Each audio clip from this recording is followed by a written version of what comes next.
Good Sunday morning, and thank you for watching Beyond the Headlines. In Zapata, our neighbors to the south, the home of nearly 15,000 people, have seen better days. For some, the days of small-town life, charm, and trust are gone. If you follow the money or the lack of a paper trail, you get to see why. One organization has a lot of explaining to do, and many residents have a lot of questions that don't have that many answers. This week, the KGNS On Your Side team released its full-length investigation into the Zapata Chamber of Commerce. In part one, investigative reporter Brenda Camacho looks at how documents turned over to the Zapata County Commissioners Court allegedly showed the chamber misused public funds and then tried to cover it up. These allegations have been swirling around for several years and are now surfacing due to one person's efforts to bring what they think is the truth to the County Commissioners Court. In part two, we introduced viewers to an anonymous source from the Zapata County Chamber who dug into a treasure trove of documents. Take a listen to just a few snippets of that special report. Remember the chamber always being part of our community? But as of late, there has been little to no activity, hosting any tournaments, bringing any events in our community. There are a lot of upset and I would say disappointed folks in our community. So Judge, when did you start noticing issues arise at the chamber? I think the issues, to me, started being a problem was when we had an election and the president of the chamber was elected as county commissioner. Jose Paco Mendoza took over as chamber president in 2008. And what was in them was not what you'd typically find from a nonprofit. I found a lot of personal charges. You know, I can show you basically a lot of items. Intimate apparel, socks, wipes, you know, personal items for the home, you know, food, and all these things were just being charged left and right. Well, this aired over the past week in two parts, both parts. It's a thorough investigation done by Brenda Camacho, can be found on the KGNS website at kgns.tv. But this is where we're going to start our discussion this morning. But first, let me introduce our panel. KGNS political contributor Sergio Mora. We've got KGNS anchor and investigative reporter herself, Mindy Caso, and KGNS general manager Luis Villarreal. Good morning to all of you. Good to see you again. Good morning. Good morning. Seems that Laredo isn't the only city mired in controversy, and Zapata now dealing with something that apparently has been well known in that community for several years, but has never really been uncovered, investigated, looked into. And now, obviously, Brenda has dug into it, and quite an interesting piece by Brenda, an excellent job in really getting to the core of what's happening. And the core is that they don't really know what's happening. So your thoughts on this? Anybody want to start? Well, I mean, I can, with just a little explanation that chambers of commerce are not governmental entities, right? I mean, so they're independent organizations, yeah.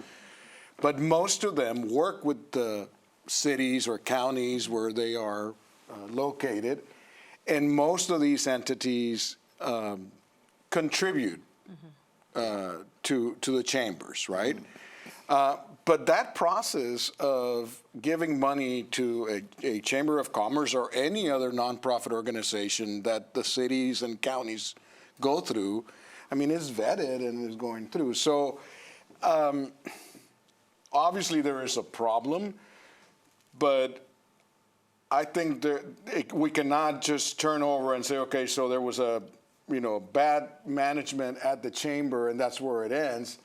Well, where was the oversight from the county itself? Why are you giving money to an organization that is not giving you results? Something in return. Or something in return. Yeah, right. You know, and so who was doing that? I mean, and if you watch the whole story, there are other questions that I have about the county administration itself and reimbursements and the auditor's office. I mean, yes, obviously the focus of this thing is the chamber and the amount of money, but the amount of money came from the county. Oh, I think that it is a lack of oversight, obviously, if the county is appropriating taxpayer funds to the chamber, it should have the mechanisms to review the expenses on a regular basis. I think that should have been caught at some point early on in the situation, and that also explains the problem in that when the people unfortunately notice that there is no oversight, they start taking advantage of the situation, and in this case, using the funds for personal expenses, which is obviously very wrong. But I mean, I applaud this report. I mean, ultimately, I think that the media has a big role in shedding light on these issues. So. Hopefully, good actions come from this. Yeah, absolutely. I go back, thank you for that, Sergio. I go back to, Luis, what you were saying as far as how long has this been going on? Because the piece says that they started noticing a few years back that it wasn't the same city that we all have known it to be. I mean, Falcon Lake was just the jewel for fishing with tournaments, and it was so vibrant there. And in the piece, Judge Rathmel talks about how some time ago, it just, all that kind of went away. It just kind of stopped. I guess around COVID, but it just never came back. Well, because one of the things that chambers of commerce do, I mean, and I have some experience working with our Laredo chamber, is, you know, we like to promote the city and business in the city. I mean, that is at the essence what the chamber does. I mean, it is a mechanism for growth and bringing tourism to, you know, I mean, everything that can promote business into the community. But I go back to the whole funding from the county. Right, up to $180,000. This process is a yearly process. Every year, all these organizations, not just the chamber, but a number of other organizations, nonprofits, and they go before city council or county commissioners court, and they make their case for why they need the money. Of course. And so I don't understand how we go years with the checkbook just handing more money without, I mean, at the moment that a question is raised, is like, okay, maybe we should hold off on the money before we know exactly what's going on. And again, so it is a very unfortunate situation, because at the end of the day, you know, Zapata, and as you're saying, Mindy, I mean, I can remember not long ago, the lake is down and what have you, but there was a lot of promotion behind Zapata. There was a lot of effort, and it was a thriving tourist destination that has kind of just fizzled out. Yeah. Well, I mean, when you have, of course, yes, the Chamber of Commerce is very important, like in cities like Laredo, but in cities like Zapata, with a small size and with its industry geared towards tourism and fishing and outdoor life, I mean, that it plays an oversized role in the community. Correct. So all the more there should have been oversight mechanisms in place to prevent something like this. Yeah. The other thing that I was going to mention that is so bizarre about this whole story is that the person of interest in the heart of the story, Paco Mendoza, was a county commissioner. So while they're all discussing or talking about how they need accountability and they need to see receipts and ledgers for expenses, the guy just sitting like right there, and what's he doing? Are you under the impression that government entities are supposed to be working normally, like normal? I mean, is he just with his head down like that, you know, just kind of being very quiet? And then the other thing that was so bizarre about this is the last part of part 2, where Brenda reached out to the Texas Rangers to see, and to the district attorney, Chilo, to see if there was an active investigation. And both of them pretty much said, you know, not under their jurisdiction. So then Judge Rathmel comes back and says, oh, but I was told there was. So is it or isn't it? What's going on with that? Is this just something that's going to be swept under the rug and just forgotten all about? You know, I don't want to speculate, but I would be interested in finding out whose door does this land at? I mean, where, what authority is responsible? Will anybody be held accountable for that missing money? And who's going to hold them accountable? I mean, is it the district attorney's office? Is it the Rangers? The state, the Rangers? I mean, who? FBI? I mean, who? Right. Right. Who needs to step in? And I mean, somebody's going to be held accountable for It's this. taxpayer money. Well, yeah, and agreed, yes. Well, it's taxpayer money, and I mean, there needs to be action taken because ultimately it's a black guy on the community, you know. And in South Texas, we suffer from the image of corruption Yep. and things of that nature. And this is just blatant in your face. Okay, it happened. Let's move on. I'm going to get reelected and tough, you know. Yeah, that is so It unfortunate. happens a lot. Yeah, definitely. All right. Well, when we come back, Laredo officials hold a press conference to discuss SB-4 and the potential impact it has on the city. That's after the break.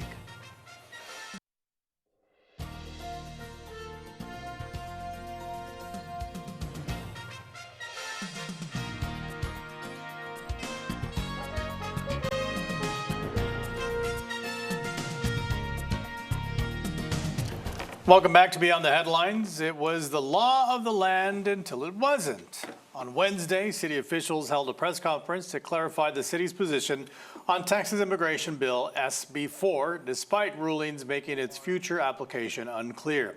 Well, despite back and forth verdicts from the Supreme Court and the Fifth Court of Appeals, City of Laredo officials stress they will continue to collaborate with state, federal, and binational law enforcement agencies. Laredo's mayor says that includes the intention to continue to work with Customs and Border Patrol, who he says are subject matter experts on federal immigration law. Laredo Police Chief Miguel Rodriguez also addressed the department's position. Chief Rodriguez attempted to subdue potential fears and concerns and spoke of what the law is and, most importantly, what it isn't. This law is not about us going out there and doing roundups. This law is not about us going out there and asking for papers and immigration status. This is not about that. This law is very clear that whenever we can apply it is through a lawful detention or an arrest. And let me be very clear that this is the reason why we've already talked to our local partners and making sure that we standardize our training, that we're not doing things differently, that we make sure that when we're training our officers is the same training that our deputy sheriffs are getting trained at, that our constables are getting trained at. And that's where we continue our discussion this morning for a law that has not really been enforced quite yet. For a few hours it could have been, thanks to the Supreme Court. It sure is generating a lot of discussion. But I think there is a lot of confusion about what this law is or isn't. And is it a carte blanche for law enforcement to just stop you and ask you your immigration status? Well, we go back to the heart of every discussion we have probably every week on this panel. And it is unfortunate because the reality is that the talking heads and the people that are speaking for or against are not being clear enough as to what the law is and isn't, and they're using it as a political tool for either side. I'm not even going to go on what, but the reality is that if you are convicted, if you are arrested or if you are detained for a violation, the detaining entity, whether it's the police department, the sheriff's department, or whatever, has the right to now go further and question your immigration status. I don't have a problem with that.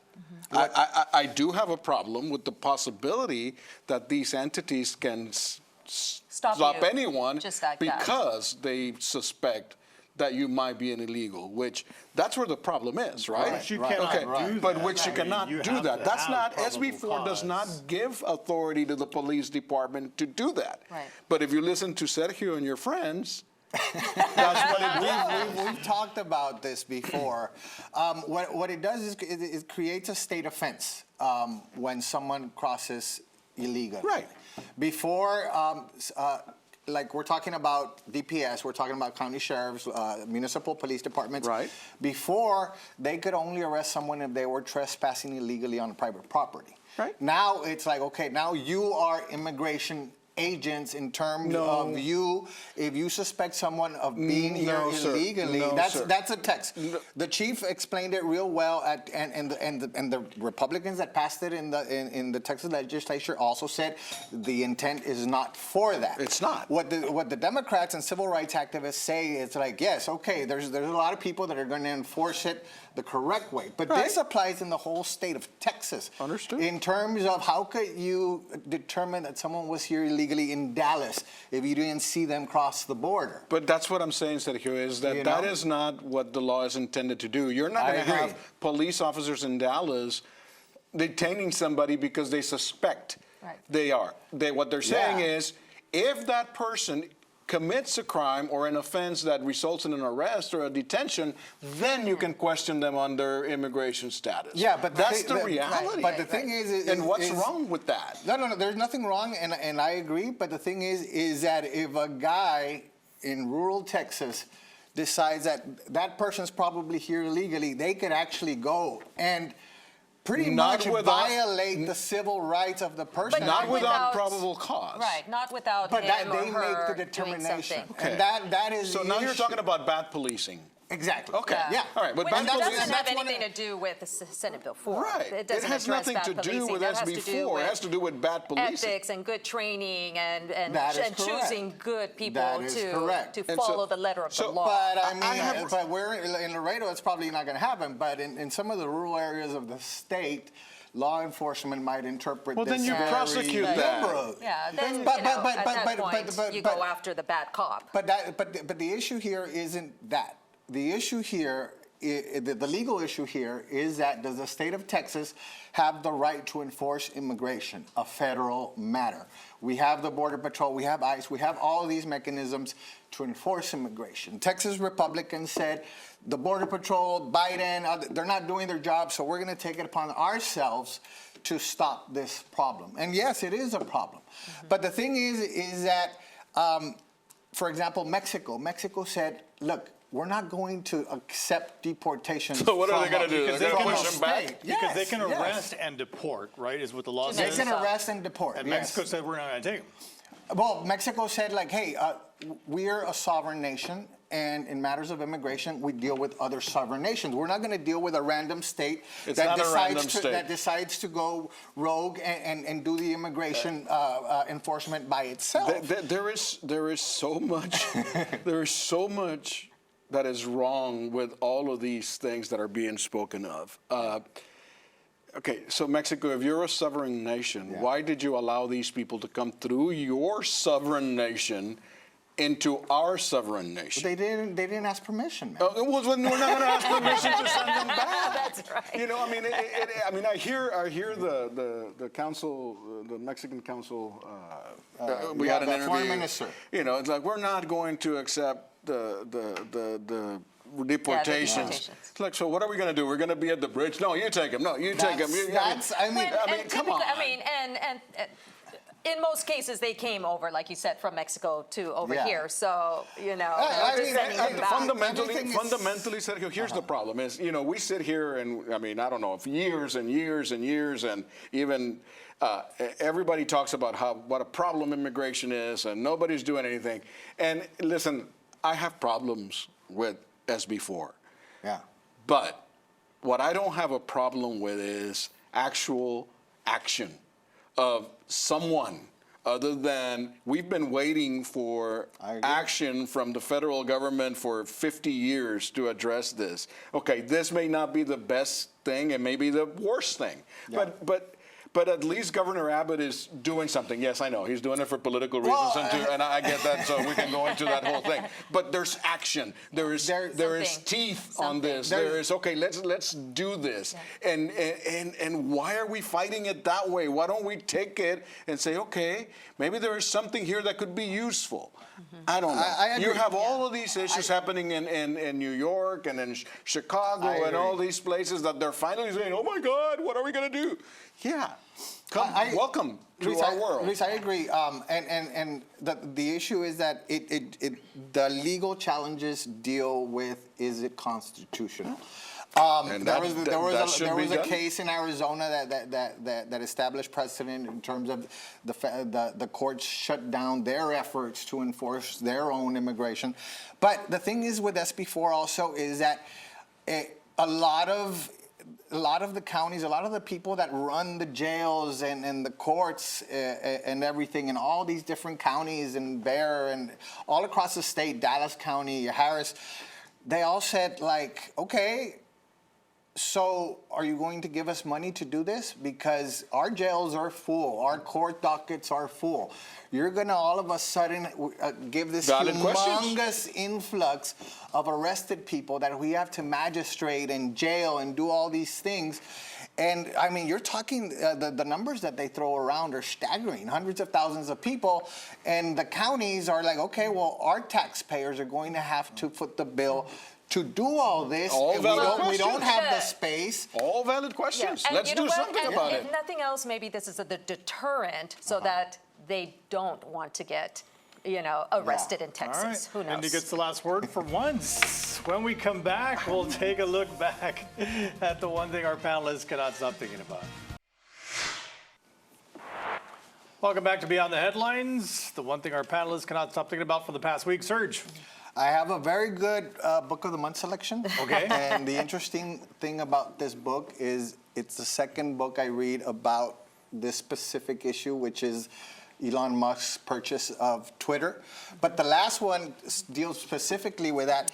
This one deals a lot with the history of Twitter itself. And I mean, if you think Elon Musk is sort of wacky, Jack Dorsey, the founder of Twitter and Square, it's a very interesting story, especially when they talk about Twitter, its censorship of speech, how it has to answer to Wall Street, to the investors, it has to answer to advertisers more than anything. And so basically it deals a lot with the freedom of speech issue and the determination that for Twitter to be able to be what Twitter was intended to be, it needs to be a private company, not beholden to Wall Street, not beholden to the advertisers. And so that's what led to Elon Musk being sold to Elon Musk, but then it backfired sort of spectacularly, you could say, in terms of he killed Twitter, now it's X. So it's the whole melodrama and it's the whole background. Recommend you read the book. Yes, please read the book. Please read the book. Mindy. No, actually, I think we're going to me. Yes, we're going to you. Oh, Yes. sorry, Luis. So these machines that are now everywhere. I hate them. And even in places where you grab your own thing. you're right. Yeah. And they make you pause. It's like, wait a second, do I tip?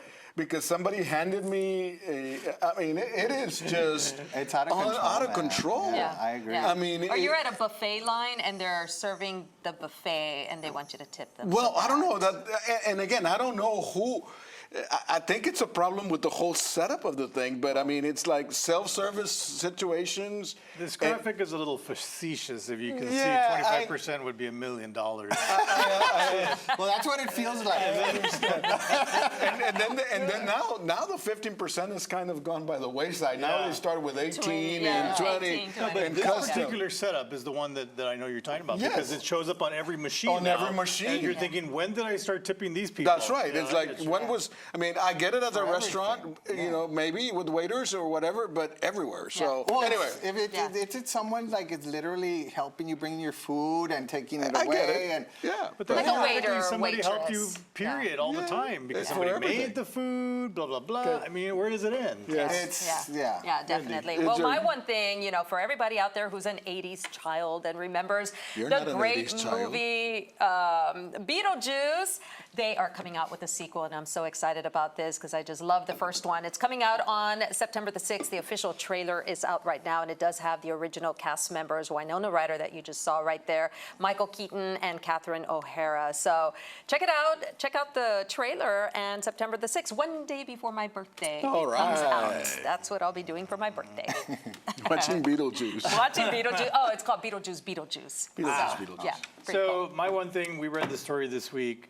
They get this 750-pound alligator from this guy's house. They finally took it away. He was apparently licensed to have this thing in his home, but it expired in 2021.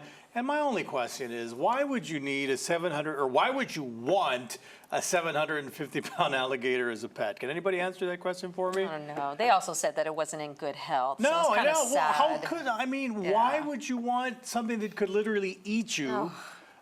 He used to have some dogs and cats. They no longer exist. I wonder why that is.